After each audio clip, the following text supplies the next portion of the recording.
Jornal da Mix. Um dos assuntos mais comentados nos últimos dias é a olha só. É um trava-língua. Descriminalização. Se a palavra é difícil, imagina o trâmite todo desse negócio. É verdade. Por isso, a gente vai conversar agora com a presidente da Comissão de Direito Penal da OAB de Santa Catarina, a Deise Cristine Royer, para entender um pouco mais sobre essa questão. Pode, não pode, o que não pode. Vamos dar bom dia então para a doutora. Tá conseguindo nos ouvir bem, doutora? Bom dia. Bom dia. Bom dia, sim, perfeitamente. Então tá bom. Doutora Deise, vamos começar então falando a respeito desse assunto para, digamos assim, trazer a informação correta. O que muda de forma concreta para a gente, para a população com essa decisão do STF da última semana, doutora? Certo. O primeiro ponto que a gente tem que ver que a questão de ser descriminalizada o uso da maconha não significa que ela foi legalizada, né? Então, a gente continua tendo a possibilidade de abordagem, de apreensão de material e continua sendo crime a venda desse entorpecente, né? Então, a gente não teve a liberação da maconha e sim a descriminalização. Na prática, o que muda? A gente já tem... Hoje, a gente, né, não tem a possibilidade de prisão para o usuário de drogas. O que a gente tem são medidas educativas, são as medidas previstas ali no artigo 28 da Lei de Tóxico, mas digamos que a apreensão de maconha para uso haveria, o que se fala, perde o réu primário, né? Nós havia a possibilidade de indicação de antecedentes criminais e alguns juízes ainda aplicavam a questão da reincidência, apesar do STJ já ter dito, olha, não gera reincidência por ser um crime de menor potencial, enfim, mas ainda haveria a possibilidade de perder o réu primário, porque haveria uma condenação criminal, ele serviria como condenação criminal.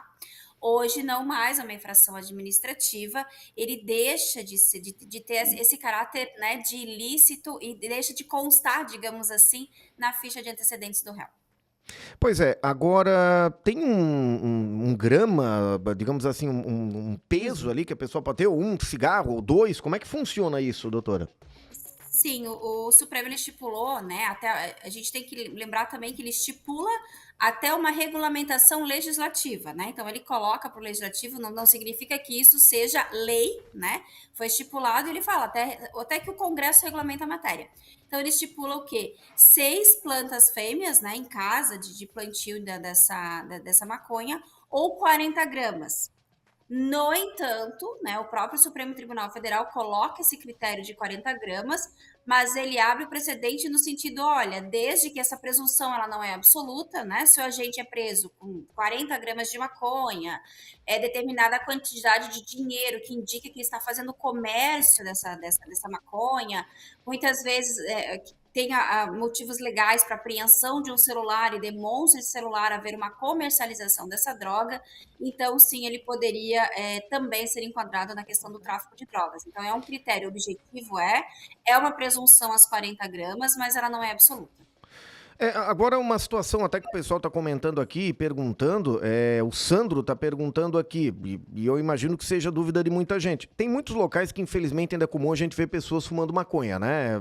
Seja na rua, né? Até céu aberto aí, na Beira-Rio. Infelizmente, Beira-Rio. Pode isso, doutora? A pessoa vai poder, como lá em Amsterdã acontece, acender um cigarrinho de maconha na rua e fumar? É uma pergunta que o pessoal nos faz aqui. Não pode, porque como a gente mencionou no início, não houve uma liberação, né? Não houve uma legalização. O que houve uma descriminalização. Então, por exemplo, esse agente que está, né, numa via pública fumando cigarro, ele pode ter essa droga apreendida, né? Ele pode ser notificado também, não sei como é que vai ser a regulamentação dessa infração, aspas, administrativa, mas assim, ele não está liberado para circular e fumar o cigarro de maconha, né? Até porque, como eu falei, essa presunção ela não é absoluta, ela é relativa, né? É claro que agora, com a descriminalização, não existe mais a possibilidade da lavratura de um termo circunstanciado que havia, que é esse encaminhamento de um TC pela polícia até a delegacia de polícia, isso não ocorre mais, mas não houve essa legalização. Né? O que dá para perceber, né, Gisele, doutora, não sei se talvez eu não estou conseguindo, é que ainda tem muita coisa que não está bem ficar mais clara, né? Ficar mais clara, né, para a comunidade de um modo geral, né, doutora?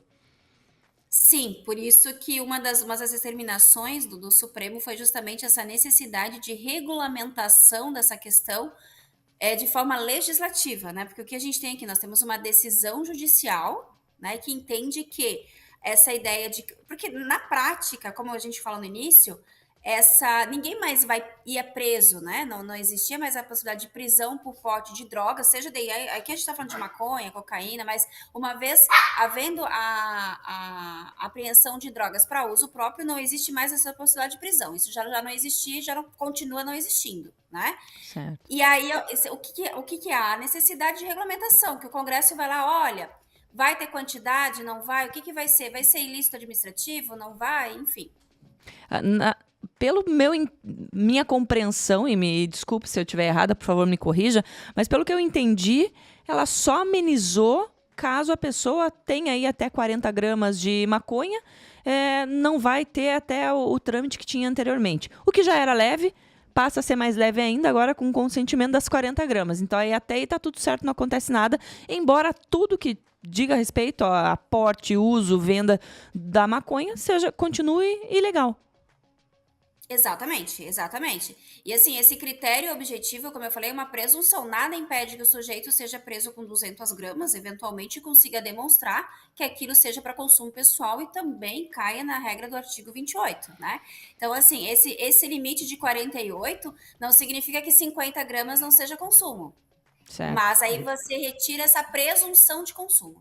Certo. Temos muito que debater ainda. Muito que debater. Até vamos combinar, a gente esses dias conversou, né, com a doutora naquela questão do julgamento do rapaz do Jaguar. Sim. Né, a doutora Daisy Royer. E a gente vai voltar mais pra frente com esse assunto. Quem sabe daqui a pouco você conosco aqui no estúdio, viu? Até pra gente... Porque daqui a pouco vai ter o desenrolar de toda essa questão da maconha, né? E a gente vai acompanhando e vamos trazer com certeza a doutora aqui no estúdio pra tomar um cafezinho aqui com a gente. Perfeito. Tá certo, será um prazer. Muito obrigado. Obrigada, doutora Daisy. Obrigada, bom dia, tchau.